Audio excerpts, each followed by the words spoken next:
Thank you, Mr. President. Mr. President, I hate to sound like a broken record, but unfortunately, that's a scenario that the Obama administration and the minority leader have me led to do today. You know, when I sought this position as the Senator of North Carolina, I promised the voters back in my home state that I was going to come up here and fix problems and fix Washington and get us back to work.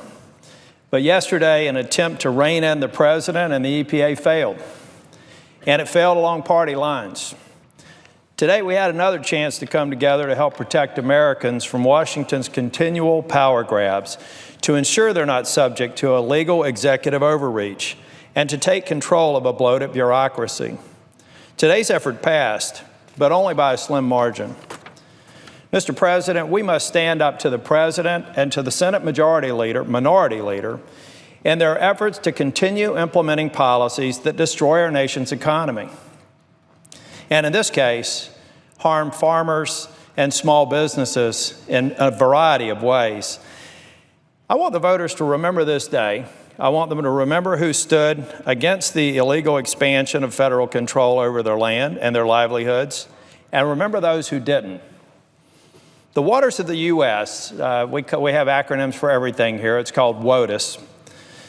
It's just another Washington power grab that has more to do with controlling your property than ensuring access to clean water. Leaders of the EPA claim that those who oppose WOTUS oppose clean water.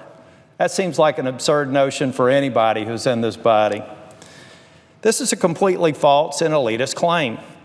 I firmly believe that members on both sides of the aisle can all agree that we value clean water. I love nothing more than going out on Lake Norman back in my home state, or spending time fly fishing in the mountains of North Carolina, or spending time on the rivers near our coast. But under this rule, virtually every nook and cranny of the country will be subject to EPA control.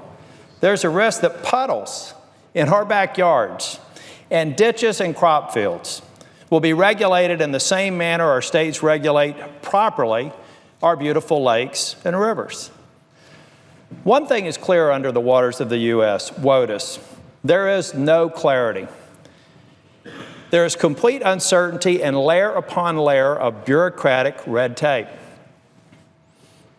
Our landowners, our farmers, our ranchers, and business owners across the country will be subject to compliance costs, new fines, and the risk of litigation, all at the discretion of the Environmental Protection Agency. Back in March, the Senate Agriculture Committee held a hearing on the waters of the U.S., inviting stakeholders to discuss their concerns. We were proud to have the Secretary of the North Carolina Department of Environment and Natural Resources, who told us in reference to this rule, it's not absolutely clear what in the world it does say, other than providing the Environmental Protection Agency with a lot of discretion determining navigable waters. Navigable waters. Not a ditch, not a depression that gets filled up when it rains, but navigable waters. How on earth are members of this body, senators, willing to allow such a horrible policy to plague our farmers, our businesses, and I might add, our cities and towns who on a bipartisan basis have expressed concern to me back in my home state? It's troubling that the Obama administration did not consult with our state leaders, county leaders, city leaders, when choosing to redefine the rule. We're at a moment where we must prevent this policy, putting our landowners and job creators ahead of partisan politics. It's not my goal to focus simply on North Carolina in this speech, Mr. President. I know my colleagues from Colorado, Florida, Indiana, Iowa, Minnesota, Missouri, Montana, New Mexico, Nevada, North Dakota, a number of states have family and friends who will endure burdens if this bad policy stands. But my state is a great example of just how detrimental this rule is to our farmers and to families in North Carolina. North Carolina has over 300 miles of coastline, 17 major river basins, and roughly 37,000 miles of freshwater streams, all places that North Carolina residents, farmers, and businesses call home. Much of the eastern part of the state, which runs along the Atlantic Ocean, is susceptible to flooding, even after the lightest rainfall.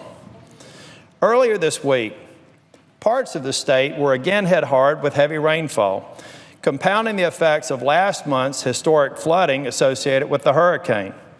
If the Environmental Protection Agencies moves forward with waters of the U.S., it will severely restrict the local government's ability to quickly react when we're recovering from events. Imagine this. Imagine a water event, a hurricane or a rain event like we had in South Carolina, which dumps a foot or 2 feet of water on an otherwise an area that's been cropland, cultivated and harvested by farmers, say in North Carolina or South Carolina.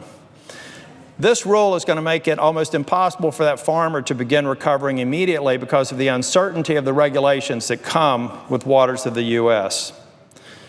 Not only will they suffer the ravages of the storm, they'll also suffer the ravages of this poorly thought out policy overreach. This policy raises many questions, Mr. President. For example, is a flooded ditch considered a navigable water under waters of the U.S.? Many people believe that it is. What about a crop field that's just had 2 feet of rain?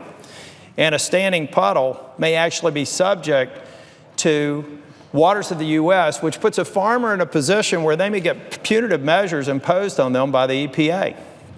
Don't get me wrong, Mr. President, I'm a firm believer in ensuring clean water.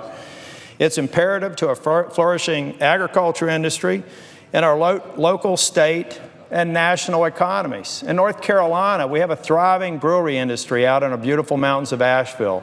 They need access to abundant, clean water. In eastern North Carolina, we have a thriving pharmaceutical industry. They need access to abundant, clean water. There's a variety of reasons why we have to make sure our water resources are clean and abundant. But how can I tell our farmers that in ensuring clean water, we may find them for small flood puddles like the one shown here? We need fair practices that will help turn our economy around, not hinder the hard work of our farmers and our ranchers and small businesses across this country. We need policies that will help our families put food on their kitchen tables and not penalize land and homeowners. Americans need clarity and they need fairness. Not vague, ambiguous rules which the WOTUS of the U.S., waters of the U.S., undercut state authority, undercut local authority, and promote what I believe is an illegal government overreach. The Supreme Court has tried to rein in the EPA's misinterpretation of navigable water multiple times. Based on the result of our vote earlier today, the majority of this chamber and the House believe the EPA is overreached, and the courts agree. Yet the President said he will veto the bipartisan resolution that just passed out of this chamber today. This administration continues to disregard the will of the Congress, the warnings of the courts, and the preferences of the American people. How long will we continue to let the partisan Obama administration dictate our course of action in the Congress and for the country? We must stop this unfunded mandate and alleviate the burdens on our farmers and business owners, not punish them. If we do not stop the implementation of this egregious rule right now, we're setting a dangerous precedent and we're betraying the trust of many Americans. I urge my fellow colleagues today, let's stay strong on this bill. Let's send the message to the President that he should sign this resolution into law and get back to healing this economy. Thank you, Mr. President.